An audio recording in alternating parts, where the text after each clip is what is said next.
Binugbog lang naman ni Eugene ang pinakamalakas na professional bodyguard ng SW Corporation. At isang ang malaking pasabog ang pinakawalan dito ng chairman mga lods dahil ang ama ni Yona ay minsan na rin palang nailigtas ni Eugene nung siya ay nagtatrabaho pa bilang mercenary. At ang nakakagulat pa dito mga lods, itong si Eugene ay ang pinaka nakakatakutang mercenary pala sa mundo ng underground world, na kahit ang mismong personal bodyguard ng chairman ay kilalang kilala ang codename ni Eugene. At alam kong lagi akong nagdi-delay mga lods sa mga uploads, kaya sobrang pasensya na talaga mga lods. Minsan may nangyayari talaga na hindi inaasahan sa ating buhay. Subalit ngayon, I'm back. Bibilis na natin to mga lods. Kaya huwag na nating patagalin pa. Let's go! Matapos masaksihan ng tatlo kung paano walang kahirap-hirap na pinabagsak ni Eugene ng mga estudyante ng Goshok Tech High na tumambang sa kanya, agad ngang lumipat ang eksena. Makikita ang apat na magkakasamang nagmemeryenda matapos ang matinding session sa computer game. Habang nagpapahinga, bigla na lang napahalakak si Eugene nang maalala ang nangyari kanina. Hindi pa rin daw siya makapaniwala sa sinapit ng mga taga Goshok Tech. Kanina sobrang kumpiyansa pa daw ng mga gagong ito. Minaliit pa ang grupo nila dahil lamang sila sa dami. Pero sa huli, sila rin mismo ang nalugmok at napahiya matapos silang isa-isang binura ni Eugene. Napatawa naman si Jayong habang ikinuwento ang nangyari. Hindi daw niya inakalang aatake ang mga taga Goshok Tech na parang mga astig na gangster. Ang lakas pa naman daw nilang magyabang pero sa huli, sila rin ang napahiya. Kaya biro pa niya, malamang ay hindi na muling magpapakita mga gagong yun sa com shop. Samantala, napansin nilang tila hindi alam ni Eugene kung paano bubuksan ang pagkaing hawak niya. Kaya agad yung kinuha ni Jayong at siya na mismong nagbukas nito. Pagkabukas ng triangle box, isang masarap na snacks ang bumungad kay Eugene at tahimik na siyang nagsimulang kumain. Habang kumakain, biglang naitanong ni Eugene kung paano nga ba talaga nagsimula ang gulong yon. Ipinaliwanag naman ni Jayong na nagsimula ang lahat ng guluhin ng isa sa mga estudyante ng Goshok Tech si Yongchan sa labas ng game room. Kaya doon na siya napilitang makialam na siyang nauwi sa komprontasyon. Pagkatapos ay sineryoso ni Jayong ang payo niya kay Yongchan. Sinabi niya na sa susunod na maharap ito sa ganoong sitwasyon, huwag itong agad magpasindak. Sa halip ipakita nitong handa itong lumaban kung kinakailangan. Ayon pa kay Yongchan na ang mga taong gaya ng mga lalaking yun ay mabilis makaamoy ng takot kapag nakita nilang mahina ang loob ng isang tao, lalo lang nila itong gigipitin at aapihin.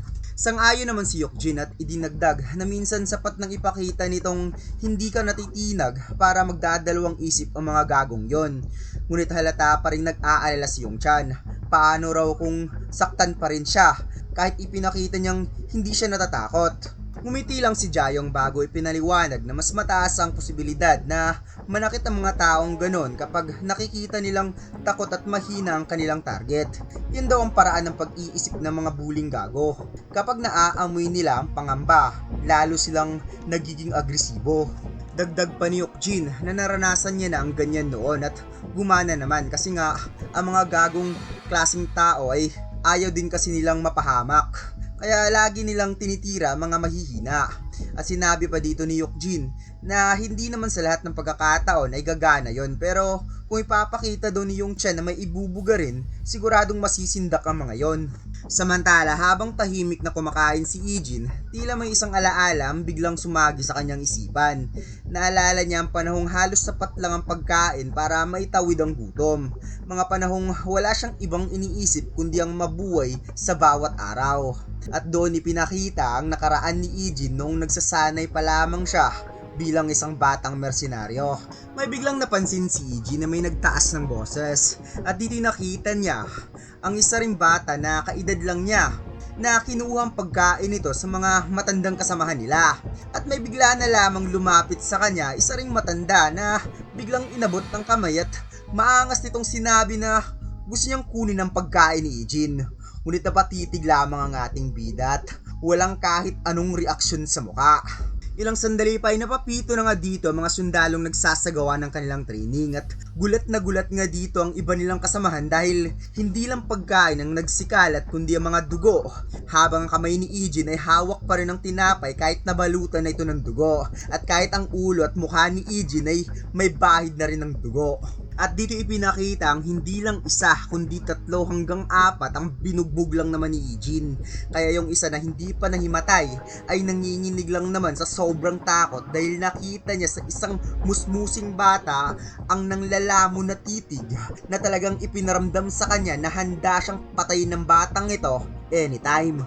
Nabangiti na lamang si Eugene habang minamasdan si Yongchan na nanginginig na parang may gustong sabihin na matagal niya nang kinikimkim. Kaya bigla nga ditong sinabi ni Yongchan na ang totoo talaga ay hindi niya talaga gusto itong sina Jaeyoung at Hyukjin. Kung kaya't bigla nga namutla dito ang dalawa at natigilan. Sinabi ni Yongchan na binubuli ni Jaeyoung at Hyukjin ang mga klase nila sa room at kasama na siya doon. Kaya agad yung nagpaliwanag dito si Jaeyoung na hindi nila kailanman binubuli ang mga klase nila. Nagjo-joke lang naman sila at gumagawa ng kasiyahan paminsan-minsan. At sumangayon nga dito si Hyukjin dahil hindi daw sila kailanman nanakit na mga klase. At wala rin silang kaklase na ginawa nilang utusan. At kung ikukumpara daw sila ng ibang gago sa paaralan, para na sana silang mga santo ngayon kagaya ni Jisoo Kim. Ipinalabas nga dito ang lahat na nararamdaman ni Yongchan sa dalawa at sinabing akala nyo joke lang ang lahat ng yon. Para sa kanila ng mga biktima ng mga joke na yon ay pareho lang yon, iisang karahasan pa rin yon. Natameme ang dalawa at napatitig kay Yongchan. Sinabi ni Yongchan na ang karahasan ay karahasan pa rin, maliit man o malaki. Dagdag pa niya ditong matagal niya lang kinamumuhian ng dalawa dahil sa kalupitan ng mga ito at sa kawalan ng konsensya. Kaya ang dalawa ay nagulat na lamang at hindi nakapagsalita habang napatitig kay Yongchan. Ngunit pangiti namang sinabi ni Yongchan na hinikayat ninyo kasi ako magsalita. Kaya naglakas loob rin akong sabihin ng lahat-lahat ang matagal niya ng kinikimkim. Kaya ang dalawa ay namutla na lamang at pinagpapawisan. Sinabi ni Hyukjin na aminado siyang wala pang sinumang nagsabi sa kanya ng ganoong bagay noon. Kaya hindi niya alam kung paano siya dapat tumugon. Ipinaliwanag din niyang akala niya noon ay simpleng biro lang at kulitan ng lahat. At hindi niya pala naisip na maaari pala itong maramdaman ng iba bilang isang uri ng karahasan. Dagdag pa ni Jaeyoung na inisip din nilang wala silang ginagawang masama dahil hindi naman sila kasing marahas ng ibang bully kagaya ni Jisoo. Sinabi ni Yongchan na nagtataka talaga siya dahil naging mabait ang dalawa sa kanya nang magsimula silang magsama dahil sa computer game. Kaya naisip niyang baka hindi talaga napagtanto ni Jaeyoung at Hyukjin ang mga ginagawa nila ay isa ring anyo ng karahasan.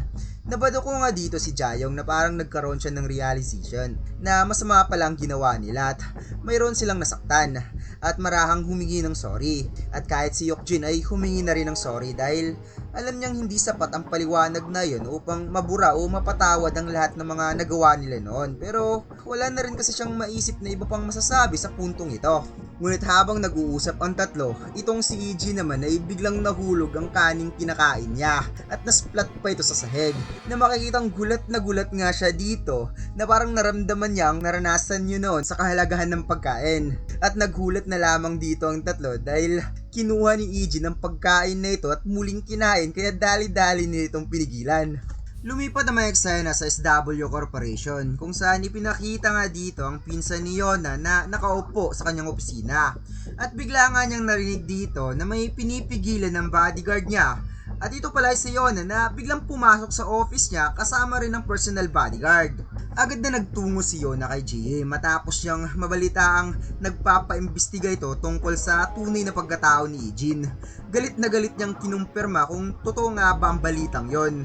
Wala namang pag-alinlangang inamin ni Jie na totoo ito at ipinalala pa niyang si Yona rin naman ang unang naghinala at nagsimulang mag-imbestiga noon. Ipinaliwanag ni Yona na tumigil na siya sa paghahanap ng impormasyon tungkol kay Ijin at nangako pa siya kay Ijin na hindi niya na ito uusisahin. Kaya nakikiusap siya na itigil na rin ni Jie ang pag-iimbestiga. Ngunit sinabi ni Jie na hindi maaaring baliwalain ang bagay na yon dahil sa uri ng buhay na kanilang kinabibilangan. Ipinalala niya kay Yona ang masasamang pangyayari kamakailan lamang nitong naranasan. Kahit pa si Ijin ang nagligtas nito, hindi pa rin yun sapat para lubusang pagkatiwalaan niyang si Ijin. Para kay Jie, hindi niya maaaring ipagsawalang bahala ang katotohanan ng may isang estudyanteng gumagamit ng peking identity sa paaralan. At sumang-ayon nga dito ang bodyguard ni Jay at sinabing nauunawaan nila ang nararamdaman ni Yona. Ngunit hindi lamang ito personal na usapin. Apektado rin ang paaralan dahil nangangahulugan nitong nakapasok sa isang eskwelahang konektado sa SW Corporation ng isang estudyante gamit lamang ang fake documents. Bigla nga ditong nabigla at kinabahan si Yona nang narinig ang sinabi ng bodyguard. Samantala sinabi naman ni Jay na tamang-tama lang daw ang pagdating ni Yona dahil anumang sandali ay matatanggap na nila ang resulta ng kanilang investigasyon. Ipinaliwanag ng bodyguard na dahil sa mahigpit at pinoprotektahan ng mga record ni Eugene at hindi nila ito mabuksan, napilitan silang makipag-ugnayan sa mas mataas na opisyal upang makuha ang impormasyong kailangan nila. Ngumiti si Jay at tinanong si Yona kung hindi ba talaga ito curious na malaman kung sino at ano ang tunay na pagkatao ni Eugene. Ngunit mariing tumanggi si Yona at sinabing para sa kanya, sapat nang malaman na minsan na siyang iniligtas ni Eugene at wala siyang ibang kailangang malaman pa. Ilang sandali pa ay biglang tumunog ang telepono at napatingin nga dito ang lahat. Nakangiting pinindot ni Jay ang speaker at sinabing sabay-sabay nilang pakinggan ang sasabihin ng kabilang linya. Ipinalam nga dito ng tumawag na may kaugnayan ang tawag niya sa kahilingan tungkol kay Eugene. Tuwang-tuwa nga ditong naparespond si Jay na yan daw talagang hinihintay nila at inaasahan niyang malalaman na sa wakas ang tunay na pagkatao ng batang yon. Subalit sa halip na sagot ang matanggap ni Jay ay sinabi nga ditong napansin nilang malawak ang isinagawang pangangalap ng impormasyon ng SW Corporation tungkol kay Eugene. Kaya dahil dito, inutos mula mismo sa pinakamataas na otoridad ang direktang itigil na ng SW ang anumang karagdagang investigasyon patungkol kay Eugene Yu. Kaya halos hindi makapaniwala si Jay na nagulat sa kanyang narinig at maging ang dalawang bodyguard sa office ay nashock rin. Agad kang kinusyon ni Jay at inis na sinabing paano yun mangyayari gayong hindi pa nga nila alam ang tunay na pagkatao ng Eugene na yon. Biglang tumugon ang nasa kabilang linya na matagal na may ugnayan ng SW Corporation at ang pamahalaan. Kaya tiniyak ng otoridad na walang dapat ikabahala ang SW Corporation patungkol kay Eugene. At ayon sa opisyal na impormasyon, nawalay lamang si Eugene sa kanyang pamilya matapos ang isang malagim na pagbagsak ng eroplano. At isa lamang siyang binata na sa wakas ay nakabalik na sa kanyang tunay na tahanan at pamilya. Pagkatapos lumipat ng eksena sa paaralan kung saan pinakitang pumasok na sa klase itong sina Sukju at Yona. Napatiti nga dito ang tatlo na napatanong sa kanilang isipan na matagal-tagal na rin ng dalawang to na hindi pumasok sa eskwela at halos tapos na ang klase bago pa dumadating ang dalawang to.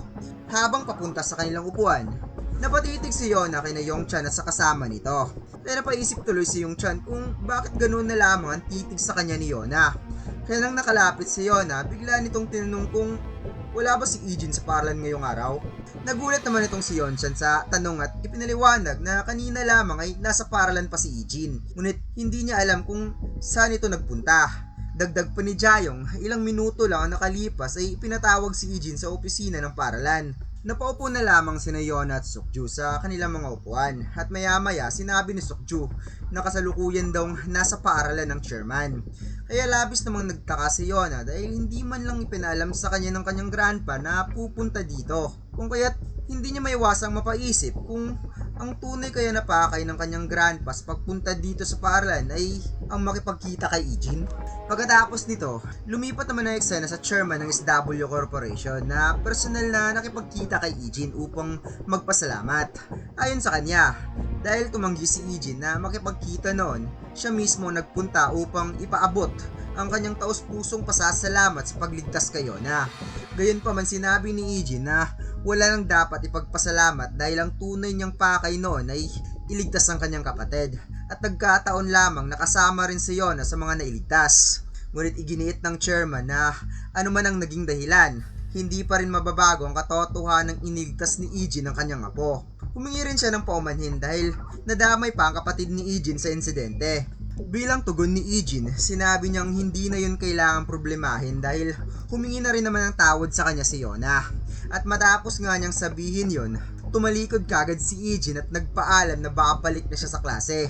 Ngunit biglang sinabi ng chairman, pwede ka bang maging bodyguard ni Yona? Napalingon si Eugene at agad na tumanggi. Dahil para sa kanya, isa lamang siyang ordinaryong estudyante at hindi niya kayang gampanan ng ganoong responsibilidad. Ngunit agad itong kinontra ng chairman na sinabing walang ordinaryong teenager ang kayang mag-isa na pabagsakin ng isang grupo ng mga kidnapper na pawang dating miyembro pa ng Special Forces. Ipinaliwanag naman ni EG na mayroon namang sariling security team ang SW Corporation na maaaring magbigay ng proteksyon kay Yona. Ngunit sinabi ng chairman na ibang sitwasyon sa loob ng paralan. Kung palaging may mga bodyguard na nakabuntot kay Yona, hindi na ito makapamumuhay bilang isang normal na estudyante. Dagdag pa ng chairman, ilang araw na ring humiling si Sokju na alisin siya bilang head ng security detail matapos niyang maramdaman na hindi siya naging sapat upang protektahan si Yona noong insidente. Kaya dahil dito, naisipan niyang si Ijin ang papalit kay Sokju. Tumalikod si Ijin at sinabing, sa tingin ko, hindi kita matutulungan dyan. Natahimik ang chairman at bigla nitong sinabing, hindi ako nandito upang magpasalamat para kay Yona. Biglang napatigil si Ijin habang nakahawak sa doorknob ng pintuan at dito inihayag ng chairman na matagal na rin niyang gustong magpasalamat sa ginawa ni Ijin 3 taon nang nakalipas. Bagay na sobrang nagpagulat nga dito kay Ijin. Ipinaliwanag ng chairman na kung hindi dahil sa misyong tinanggap ni Ijin noon at tagumpay nitong tinapos, hindi na sana niya muling nakita ang kanyang anak bago ito pumanaw. Nagulat si Ijin na napatitig at muling tumalikod na kalmadong sinabing isa lamang yung ordinaryong trabaho para sa kanya at ginawa lang niya kung ano ang pinag-uutos sa kanya. Ngunit sinabi ng chairman na hindi yun isang pangkaraniwang misyon. Isa yung napakadelikadong operasyon na halos walang ibang gustong tumanggap. At dahil lamang kay Ijin, kaya natupad ang huling kahilingan ng kanyang anak. Ikinuwento ng chairman na laging kinikwento ng kanyang anak si Ijin at nag-aalala pa nga ito kung bakit napilitan ng isang bata na tulad ni Ijin na mamuhay bilang isang mercenary. At sinubukan pa nilang hanapin si Ijin noon, ngunit tila naglaho na lamang ito ng walang bakas. At ngayon sa wakas ay nandito sila, nag-cross ang kanilang mga landas. At dito isiniwalat ng chairman na si Yona ang anak ng lalaking minsang iniligtas ni Ijin. Kung kaya't biglang naalala ni Ijin ang isang taong nagsabi sa kanya noon na mayroon siyang anak na halos kaedad lang daw ni Ijin. Matapos ang ilang sandaling katahimikan, muling nagsalita si Ijin at tumalikod na bagamat hindi niya kayang maging bodyguard ni Yona, nangako siyang hindi siya tatalikod kung muling malagay sa panganib si Yona. Bahagyang nagulat ang chairman sa naging sagot ni Ijin, ngunit kalaunan ay napangiti na lamang siya at sinabing para sa kanya, higit na at sapat na ang pangakong yon. Maya-maya humiling pa ang chairman ng isa pang pabor kay Ijin. Nais niyang marinig ang tapat na opinyon nito tungkol sa security team ng SW Corporation. Nagulat si Ijin at nagtanong kung ano ang ibig nitong sabihin. Ipinaliwanag ng chairman na bagamat matagal nang ipinagmamalaki ng SW ang kanilang security division, naniniwala siyang naging sobra ang kanilang kumpiyansa sa sariling kakayahan. Sa katunayan, marami pa rin sa kanilang security ang naniniwalang kahit wala daw si Ijin, ay kaya nilang pigilan ang nangyaring kidnapping. Ngunit habang patuloy daw na lumalawak ang negosyo ng SW Corporation, lalo rin namang dumadami ang banta ng kanilang seguridad. At sa kabila nito, tila hindi na sumasabay sa pagbabago ang kanilang security division. Kaya dahil dito, sinabi ng chairman na nais siyang marinig ang isang tapat at walang kinikilingang pagsusuri mula mismo kay Ijin patungkol sa tunay na kakayahan ng kanilang security team. At bilang kapalit, handa siyang bayaran si Ijin para sa trabahong ito. Kaya si Ijin ay napabuntong hininga na lamang. Pagkatapos, lumipat ang eksena kung saan nakabalik na sa classroom si Ijin. Kaya agad ngang nag-hi itong si Yona nang nakita si Ijin. Ngunit tahimik lang itong naglakad sa likod at hindi man lang sila pinansin. Ilang sandali pa ay nagsimula ng klase. At habang ang lahat ay busy sa kanilang lecture, si Ijin naman ay napatanaw sa bintana. Habang naalala ang sinabi sa kanya ng chairman na kung hindi dahil sa kanya, hindi na makikita ng chairman ng kanyang anak bago pa man ito namatay. Kaya napaisip ang ating bida na mukhang namatay nga talaga siya. Pagkatapos lumipat ang eksena kung saan tahimik na naglalakad itong si Ijin habang nagmamasid sa paligid upang mabantayin ng maigi ang mga sibilyan. At minamasdan nga siya dito ng isang lalaking binabantayan nila. Habang kumakain si Ijin ng tsokolate, may biglang nagtanong sa kanya kung papaano daw ang isang bata na katulad niya ay nagtrabaho na bilang isang mercenary. At ito nga yung lalaking nakatitig sa kanya kanina. na inaming hindi pa daw niya kailanman nakita ang mukha ni Eugene noon, kaya labi siyang nagulat nang nalamang isa pala itong teenager. Hindi sumagot si Eugene at agad tinakpan ang kanyang muka na nagmadaling umalis. Ngunit bago pa man tuluyang makaalis si Eugene, pinigilan siya ng lalaki at inalok ng mas maayos na pagkain. Sinabi pa nito na sa edad daw ni Eugene, napakahalaga ang tamang pagkain dahil malaki daw ang epekto nito sa paglaki ng kanyang katawan at kalusugan. Habang kumakain ng mga kasamahan ni Eugene, narinig niya ang pinag-uusapan nito na ang bago daw nilang kliyente ngayon ay sobrang yaman.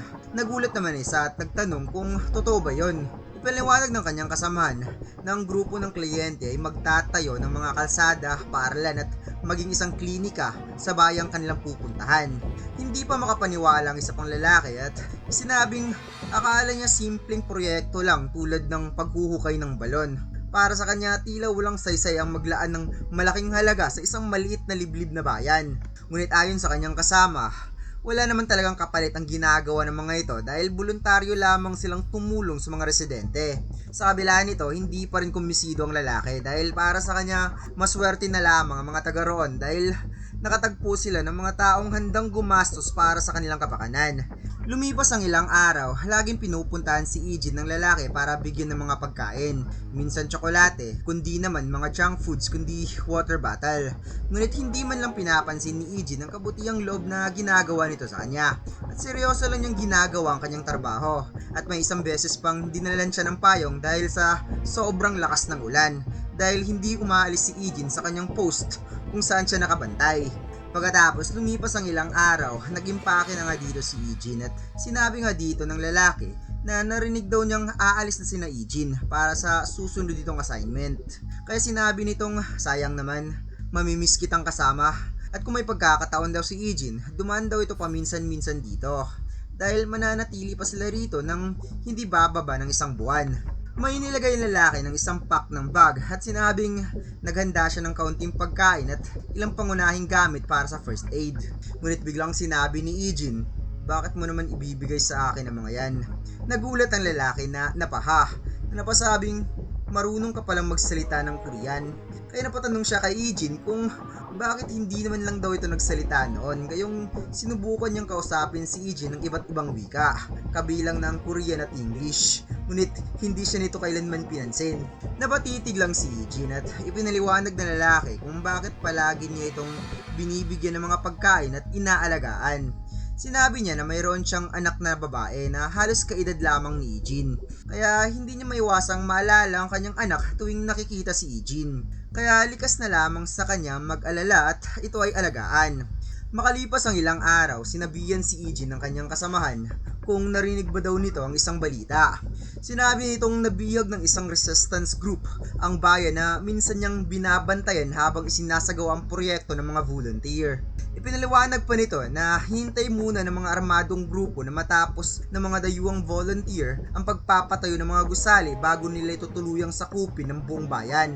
Ngunit base sa mga naririnig niya, marami sa mga volunteer na tumulong sa lugar na yon ay nasawi dahil sa insidenteng yon. Kaya habang napatanaw si Eugene sa bintana, bigla niyang napansin si Yona na nagpakita sa kanyang harapan na pangiting sinabing, Eugene, libre ka ba ngayon? Lumipat ang eksena sa lunch kung saan opisyal ngang humingi ng sorry itong si Sokju. Alam daw niyang huli na ang pagpapatawad na ito, ngunit gusto pa rin niyang personal na mag-apology. Kaya sinabi ni Eugene na hindi naman kailangan pang sabihin yon, nauunawaan naman niya ang rason. Ginawa lang daw ni Sokju ang kanyang trabaho.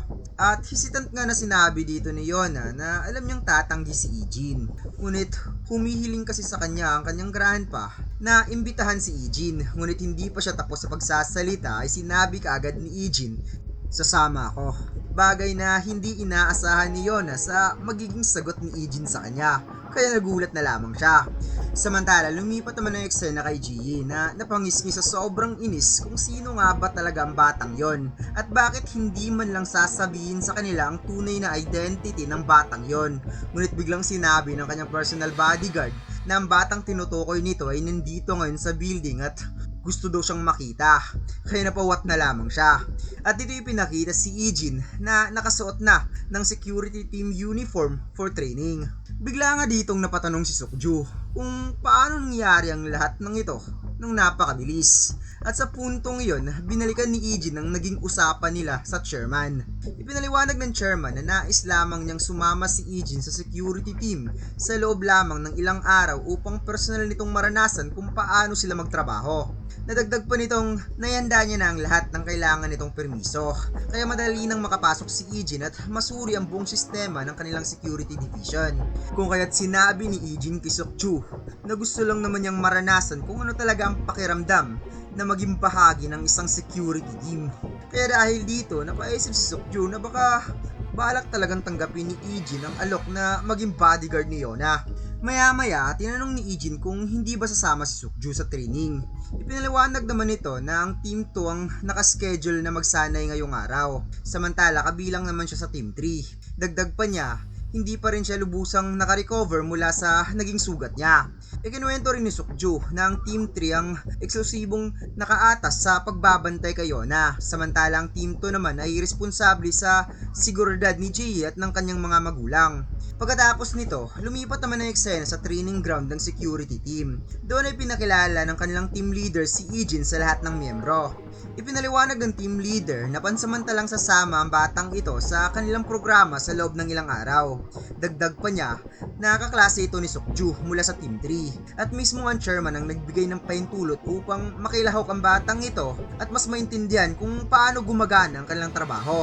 Maya-maya, nagtaas ng kamay ang isa sa mga miyembro at nagtanong kung siya ba yung estudyanteng tumulong kay Seokju sa paglutas ng insidenteng kidnapping.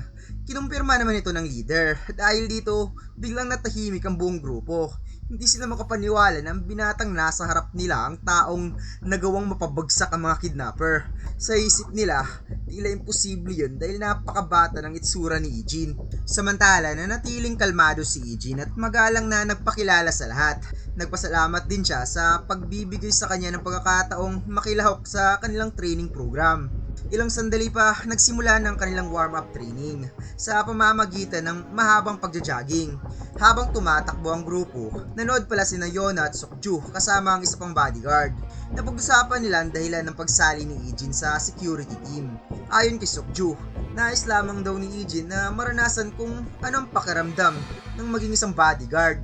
Bagya namang napangiti si Yona at inaming hindi niya yun inasahan. Sa isip niya, tila bagay nga kay Eugene ang ganong trabaho. Habang pinagmamasdan ni Yona si Eugene, bigla niyang napansin ang pagdating ni Ji sa training ground. Dahil dito, napaisip si Yona kung anong ginagawa ng babaeng to dito. Samantala, tahimik lamang na pinagmamasdan ni Ji si Eugene habang kasabay itong tumatakbo ng mga miyembro ng kanyang security team. Napansin naman ng leader na walang kahirap-hirap na nakakasabay si Eugene sa takbo ng mga biyasang bodyguard. Kung kaya tapagpasyahan nga niya dito ang pabilisin ng kanilang pace at inutusan niya ang lahat habang nananatiling maayos ang kanilang formation. Maya-maya matapos ng ilang minutong walang tigil na pagtatakbo, halos lahat ng miyembro ng Team 2 ay hingal na hingal at halos hindi na makahinga. Ngunit itong si Eugene ay parang wala lang. At hindi nga makapaniwala dito ang team leader na napasabi sa kanyang isipan, ano bang klaseng batang ito? Sapat na daw ang tinakbo nila upang himatayin sila bilang isang normal na tao. Ngunit walang kahirap-hirap itong tinapos ni Eugene. At higit pa doon, mukha pa rin itong may lakas na tumakbo ng ilang pangdosenang ikot. Hindi pa doon nagtapos ang training. Agad ngang inutusan ng leader ang lahat na lumipat sa susunod na obstacle at simulan ng rope climbing challenge. Sabay-sabay nga ditong umakyat ang mga bodyguard ngunit si Eugene pa rin ang nanguna na parang wala lang sa kanya ang challenge na ito. Dahil dito, hindi napigilan ni Yona na mamangha nang makitang hindi man lang makahabol ang mga bihasang bodyguard kay Eugene na agad namang sinabi sa isipan ni Seokju kasi nga halimaw yang si Eugene pagdating sa pisikal na kakayahan. Maging si Jae napansin ang malaking agwat ng kanilang performance. Para sa kanya, simpleng basic training pa lamang ang ginagawa nila ngunit kitang-kita na nahihirapan ng Team 2 na sabayan ng isang estudyante. Nang matapos ang challenge, halos hindi man lang pinagpapawisan si Eugene. Samantalang pagod na ang karamihan sa mga security personnel. Dahil dito, hindi maiwasang magtaka ang team leader. Napaisip siya kung saan ba nagsanay ang batang ito dahil malinaw na malinaw sa kanya na hindi pangkaraniwan ang kakayahan ng batang ito. Habang nag-iisip, napansin naman niyang nakamasid pala sa kanila sina Jay at ang personal bodyguard nito na mainit silang minamasdan, kaya napag-goddammit na lamang siya sa kanyang isipan dahil siguradong pagagalitan siya mamaya. Sa pagkakataong iyon, nagtaas ng kamay ang isa sa mga miyembro ng security team. Sinabi nitong narinig niyang malaking papel ang ginampanan ni Eden sa pagliligtas kay Yona, kaya nais daw niyang personal na subukan ang tunay na kakayahan ng batang ito. Agad nang napawat dito ang team leader at hindi pumayag kasi para sa kanya, hindi makatwirang makipaglaban ng isang professional bodyguard sa isang high school student. Ngunit bago pa tuluyang matapos ang usapan, bigla nga ditong nag-step in si Ejin na sobrang kinagulat ni Yona at Sukju, at kahit si Najee at ang kanyang personal bodyguard ay nabigla sa maaaring gawin ni Ejin. At dito'y kalmadong sinabi ng ating bida na walang problema sa kanya kung gusto siyang subukan. Nagulat ang team leader at napakamot na lamang siya sa ulo bago inutos sa mga tauhan na isuot kay Ejin ang lahat ng kinakailangang protective gear. Habang naghahanda ang dalawa, hindi maiwasang mag-alala ni Yona. Naitanong niya kay Sukju kung magiging maayos lang ba ang lahat. Ngunit sinabi ni Sukju na mahirap hulaan ang magiging resulta. Wika niya na hindi basta-basta ang miyembro ng security team dahil pawang mga biyasang mandirigma mga ito. Sumangayon din ang personal bodyguard ni Yona at ipinaliwanag na karamihan sa mga tauhan ng SW ay mga dating miyembro ng Special Forces. Dahil dito, napaisip siya kung hanggang saan kaya kakayanin ni Ejin ang labang ito. Samantala, napatingin si Jay sa kanyang bodyguard at napatanong kung posible bang matalo ng isang ordinaryong high school student ang isa sa kanilang mga tauhan. Ipinaalala pa niyang sinabi nito sa kanya noon na may kakaibang kakayahan si Ejin. Gayon pa man nananatiling kumpiyansa ang bodyguard ni Jie. Para sa kanya, gaano man kahusay si Ejin, hindi pa rin nito matatalo ang isang professional na matagal nang sinanay sa iba't ibang uri ng close quarter combat bago pa man sila sumali sa SW Corporation. Samantala, binalaan naman ng team leader ang kanyang tauhan na huwag seryosohin ang laban at magpigil ng lakas, lalo na't estudyante lamang ang kanyang makakaharap. Agad namang tumango ang bodyguard at sinabing naiintindihan niya ang utos. Ilang sandali pa, pumwesto na nga dito ang dalawang panig. Habang naghihintay ng hudyat, sinubukan pang takutin ng bodyguard si Ejin. Sinabi nitong hindi siya katulad ng mga kalabang dati nang natalo ng batang ito. Ngunit nananatiling kalmado si Ejin. Tahimik lamang niyang tinitigan ng kanyang kalaban at ni katiting na kaba ay hindi man lang mababakas sa mukha ng ating bida. Hanggang sa tuluyan ng ibinigay ng team leader ang hudyat upang simulan na ang kanilang sparring match. Pagkabigay ng hudyat, walang pag-aalinlangan sumugod ang bodyguard kay Ejin at agad nagpakawala ng isang malakas na right hook. Ngunit sa bilis ng reflexes ni Ejin, madali niya itong naiwasan. Hindi pa man nakakabawi ang bodyguard ay agad itong sumugod ng isa pang left hook. Ngunit muli na namang hangin lamang ang tinamaan ito. Nang makita ni Yona ang paraan ng pag-atake ng bodyguard, agad siyang nabahala. Para sa kanya, hindi na yun mukhang simpleng sparring dahil tila seryoso talagang kalaban ni Ejin sa bawat suntok na ibinabato nito. Patuloy ang walang humpay na pag-atake ng bodyguard, ngunit isa sa mga galaw nito ay hindi nito namalayang naiwang bukas ang kanyang depensa. Agad yung napansin ni Ejin at sinamantala ang pagkakataon upang sipain ang tuhod nito, dahilan upang bahagyang nawalan ng balanse ang kanyang kalaban at agad ngang naghanda si Ejin ng isang matinding suntok. Ngunit gayon pa man, mabilis ding nakarecover ang bodyguard at naiangat ang kanyang depensa bago pa tuluyang tumama ang suntok ni Ejin. Kung kaya't galit na galit nga siya ditong nag-counter at napasabi pang, akala mo siguro nahuli mo na ako no? Tapos ka sa akin ngayon. Ngunit bigla nga siya ditong inunahan ni Ejin na salagi ng buong braso niya upang hindi makapag-landing ang kanyang suntok. At isang napakatinding quick punch sa bibig ang pinakawalan dito ni Ejin na agad ang tumalsik ang dugo mula sa bibig ng bodyguard. Dahil dito, hindi napigilan ni Yona at Sukju na magulat sa kanilang nasaksihan. Samantala, napansin naman ng personal bodyguard ni Yona na sadyang pinili ni Ejin ang iisang bahagi ng muka na walang proteksyon. At kitang-kita daw sa bawat galaw nito ang pambihirang precision at control. Habang nakayoko sa sakit ng bodyguard, hindi na siya binigyan ni Ijin ng pagkakataong makabawi. Mabilis na hinawakan ni Ijin ang ulo nito at sinundan niyon ng isang napakalakas na knee strike na tuluyang nagpabasag sa mukha ng bodyguard na sa isang iglap lang, agad nawalan ng malay ang miyembro ng Team 2. Dahil dito, hindi makapaniwala sina JJ at maging ang kanyang personal bodyguard, hindi nila inasahang ang isang teenager ay magagawang pabagsakin ng ganoong kadali ang isang highly trained security. Samantala, kalmadong hinubad lamang ni Ijin ang kanyang headgear na parabang walang nangyari, habang ang team leader at iba pang miyembro ng security team ay nananatiling nakatulala sa kanilang nasaksihan. Napailing na lamang si Sukju at sinabing hindi talaga marunong magpigil si Ijin. Para sa kanya, malayo na yun sa isang simpleng sparring match. Sumangayon naman ang personal bodyguard ni Yona. Sa tingin niya, mula pa sa simula, ay iyon na talaga ang balak ni Ijin. Tapusin kaagad ang laban sa sandaling magkaroon siya ng pagkakataon. Napangiti naman si Jay habang nakatingin kay Ijin. Hindi pa rin siya makapaniwalang 19 years old pa lamang ang batang ito. Samantala, kitang-kita sa mukha ng personal bodyguard ni Jay ang pagkainis habang nakatitig sa mga miyembro ng Team 2. Nalatang hindi matanggap ang nangyaring pagkatalo ng isa sa kanilang pinakamahusay na tauhan. Namut lang ang pinagpawisan dito ang leader dahil talagang malalagot siya mamaya. Ngunit hindi pa man siya nakakabawi, isa na namang miyembro ng security team ang kusang nagtaas ng kamay at humiling na siya naman ang susubok na makipaglaban kay Ijin. Lalong nagulat ang team leader. Para sa kanya, sapat ng kahihiyan ang pagkatalo ng isa nilang tauhan sa isang teenager. Kaya hindi niya maintindihan kung bakit pati si Byung-suk ay gusto pang sumabak. Ipinaliwanag naman ni Byung-suk na nainganyo siya matapos makita ang ipinakitang kakayahan ni Ijin. Gusto niya malaman kung hanggang saan talaga ang tunay na lakas ng batang ito. Gayunpaman, agad sinabi ng team leader na hindi niya maaaring hayaang isa-isang hamunin ng buong security team ang isang estudyante. Ngunit sa pagkakataong yon, si Ijin mismong nagsalitang walang problema sa kanya. Dahil dito, napatanong ang team leader kung sigurado ba siya, lalo na't kakatapos lang niya mula sa naunang sparring match. Ngunit kalmado lamang na sumagot si Ijin na hindi pa nga siya halos napapagod dahil hindi pa naman siya gaanong nakakagalaw. Kaya ang team leader at iba pang miyembro ng security team ay natigilan na lamang. Hindi nila inaasahang sasabihin yun ng isang taong kakatapos lang pabagsakin ng isa sa kanilang mga tauhan.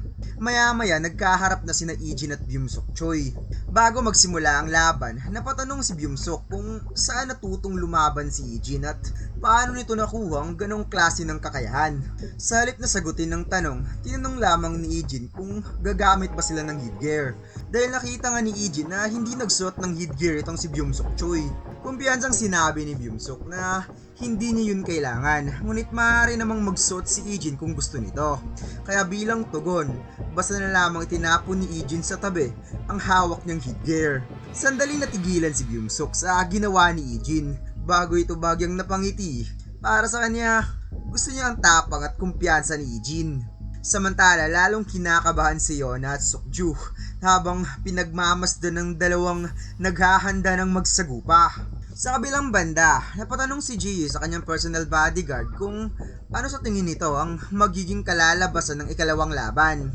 Buong kumpiyansa ng bodyguard ni Ji. Ipinaliwanag niyang nagkamali lamang sila sa unang laban dahil minaliit nila si Ijin. Ngunit ngayon ay hindi na nila uulitin ang pagkakamaling yon. Dahil ang makakaharap ng batang ito ay ang pinakamalakas na miyembro ng Team 2. Maging ang personal bodyguard ni Yona ay umamin na ibang klase ang magiging laban. Ayon sa kanya, kung armas ang pag-uusapan, maaaring magkaroon ng pagkakataon si Ijin. Ngunit sa hand-to-hand combat, malaking salik ang pisikal na lakas at doon kilalang nangingibabaw si Byung-suk Choi. Dagdag pa niya, gaano man katindi ang naging pagsasanay ni Ijin noon, duda siyang may anumang training na makapaghahanda rito laban sa pinakamahusay na fighter ng kanilang security team. At matapos ang ilang sandaling katahimikan, ibinigay na ng team leader ang hudyat upang simulan ang ikalawang sparring match. Pagkabigay ng hudyat, agad na pumuesto si Byung-suk sa boxing stance. Kita ang kanyang tindig na biyasa siya sa suntukan at handang tapatan ng kahit sinong kalaban. Wala itong inaksayang oras at mabilis na nagpakawala ng isang jab. Ngunit sa bilis ng reflexes ni Ijin, madali lamang niya itong naiwasan at kaagad na gumamit ng isang malakas na left hook. Gayunpaman, handa rin si Byung-suk. Itinaas niya ang kanyang crossguard at matagumpay na nasalagang suntok. Habang nakatitig kay Ijin, tahimik siyang naghihintay ng tamang pagkakataon kasabay ng pag-pivot ng kanyang paa upang makabuo ng malakas na opensiba. Na sa isang iglap, sumabog ang isang mabigat na cross punch mula kay Byung-suk. Ngunit bahagyang yumuko si Ijin kaya muntik lamang siyang natamaan. Kasabay nito, agad siyang gumante ng isang mabilis na uppercut. Napatitig si Ijin at dito'y nakita niya na napangiti si Byung-suk na sinalo lang naman ang kamao niya. Inamin pa ni Byung-suk na malakas ang suntok ni Ijin kaysa sa inaasahan niya batay sa itsura ng katawan ni Ijin. Hindi naman nagpatinag si Ijin at agad na sinundan niyon ng isa pang mabilis na right hook, ngunit muli itong hinarang ni Byung-suk gamit ang matatag nitong depensa. Dahil dito, sinabi niyang kahanga-hanga ang bilis at timing ni Ijin, ngunit hindi raw sapat ang mga ganoong galaw upang mabasag ang kanyang depensa. Habang pinagmamasdan ng laban, hindi may tago ni Yona ang kanyang pag-aalala para kay Ijin. Ngunit sa isang iglap, biglang binago ng ating bida ang kanyang diskarte. Sa halip na makipagsabayan sa lakas, mabilis niyang sinipa ang tuhod ni Byung-suk. Labis na nagulat ang bodyguard nang naramdaman niyang nanghina at umuga ang kanyang binte dahil sa tama. Maging ang team leader ay hindi inasahan ng naging galaw ni Ijin. Bago pa tuluyang makarecover si Byung-suk, isa na namang sipa ang pinakawalan ni Ijin sa kabilang binti nito. Kaya dahil sa matinding sakit, napuno ng galit si Byung-suk at buong lakas na gumanti ng suntok, sa isip niya gumagamit ng maruruming taktika ang batang ito. Ngunit iyon mismo ang hinintay ni Ijin. Isang mabilis na sidestep, nakalipat siya sa gilid ni Byung-suk at agad pinakawalan ng isang napakabilis na elbow strike na tumama sa panga nito. Hindi pa ro nagtapos ang kanyang opensiba, agad niya itong sinundan ng dalawang sunod-sunod na body shot sa dibdib na lalong nagpayanig sa katawan ng kalaban. Sa sobrang galit, nagpakawala si Byung-suk ng isang napakalakas na suntok, ngunit kalmado lamang si Ijin. Gamit ang isang simpleng pare, bahagya niyang inilihis ang braso ng kalaban at tuluyang nasira ang balanse nito. Sa mismong sandaling iyon, mabilis na nagpakawala si Ijin ng isang napakatinding strike sa liig mismo ni Byung-suk. Nanlaki ang mga mata ng bodyguard sa sobrang gulat. Agad na wala ang lakas ng kanyang katawan at napabuga siya ng laway dahil sa lakas ng tama. Natahimik ang buong training ground habang nakatingin ng lahat sa nangyari. At sa huli, unti-unting lumuhod si Byung-suk sa harapan ni Ijin, tuluyang nawalan ng kakayahang lumaban habang tumutulo ang laway mula sa kanyang bibig. At sa sandaling iyon, napagtanto ng lahat na muli na namang nanaig si Ijin laban sa isa sa pinakamahusay na bodyguard ng SW Corporation. Samantala, habang kalmadong tumitingin si Ijin kay Byung-suk, hindi maiwasang maramdaman ng lahat ang kanyang presensya na parabang nakita ng lahat ang nag-uumapaw na aura ng ating bida. Ipinaliwanag naman ng personal bodyguard ni Yona na malinaw na ang target ni Ijin ay ang mga kahinaan ng katawan ni Byung-suk. Una nitong sinira ang balanse ng kalaban sa pamamagitan ng pag-atake sa mga tuhod, saka sinundan ng insaktong strike sa leeg. Dahil dito, tuluyang nabura ang kalamangan ni Byung-suk sa lakas ng pangangatawan. Pagkatapos ng laban, kalmadong tumingin si Ijin sa iba pang miyembro ng security team at tinanong kung mayroon pa bang gustong sumubok na labanan siya. At sa halip na sumagot, katahimikan ang bumalot sa buong training ground. Napailing na lamang ang team leader at ipinalala kay Ijin na sa sparring ay hindi dapat tinarget ang leg at mga tuhod ng kalaban. Nagtaka naman si Ijin at inosenteng nagtanong kung mayroon pala talagang ganoong mga patakaran. Kaya humingi na lamang siya ng paumanhin at sinabing hindi niya alam ang mga yon. Habang pinagmamasdan ng lahat, sinabi ni Jae na malinaw nang hindi nagkataon lamang ang pagliligtas ni na Ijin at Sukju kay Yona. Sumangayon naman ang kanyang personal bodyguard. Ayon dito, mula sa basic training hanggang sa actual na sparring, pambihira ang ipinakitang kakayahan ni Ijin bawat aspeto. Dahil dito, lumapit si Jae at sinabi sa lahat na mas mabuting lumapit na sila sa susunod na yugto ng pagsasanay. Nagulat ang lahat sa kanyang sinabi, lalo na si Yona na hindi naintindihan ang ibig nitong sabihin. Ngumiti si Jay at ipinaliwanag na kung nais talagang maranasan ni Ijin ang buhay ng isang bodyguard, panahon na upang subukan niya ang tunay na trabaho sa field. Idinagdag pa niyang dahil sa pansamantala na daw nakatalaga si Ijin sa Team 2, ibig sabihin nitong si Ijin na mismo ang mag-i-escort sa kanya. Lalong nabigla si Yona habang tahimik namang tumingin si Ijin kay Jie. Samantala, mula sa control room ay tahimik na pinagmamasdan ng chairman ng buong pangyayari sa pamamagitan ng CCTV. Sinabi ng kanyang personal bodyguard na hindi niya kailanman inakalang kaklase pala ni Yona ang taong matagal na nilang hinahanap. Sumangayon ng chairman at inaming nagulat din siya nang matuklasan ng katotohanan. Ipinaliwanag pa ng bodyguard na sa kanilang naging investigasyon, nalaman nila na si Ijin ang kilalang mercenary na gumagamit ng codename na Jin. At higit siyang namangha nang maisip na ilang taon pa lamang ang nakalipas nang unang sumikat ang pangalang yon, na nangangahulugang mas bata pa si Ijin nang makilala siya bilang isang pinakamahusay na mercenary. At hanggang ngayon, hindi pa rin niya lubos maisip kung paano naging iisang tao ang tahimik na estudyanteng nasa harap nila at ang kinakatakutang mercenary na kilala sa buong underground world. At dito ipinakita si Ijin na nakasuot na ng formal na bodyguard attire, hudyat na sisimulan niya na ang susunod na yugto ng kanyang pagsasanay, ang maranasan ng tunay na tungkulin ng isang professional bodyguard. At dito lang nagtatapos ang chapter na ito mga lods. Huwag mo sana nakalimutan mag-like, comment at mag-subscribe sa ating YouTube channel at mag-follow sa ating Facebook page. Salamat!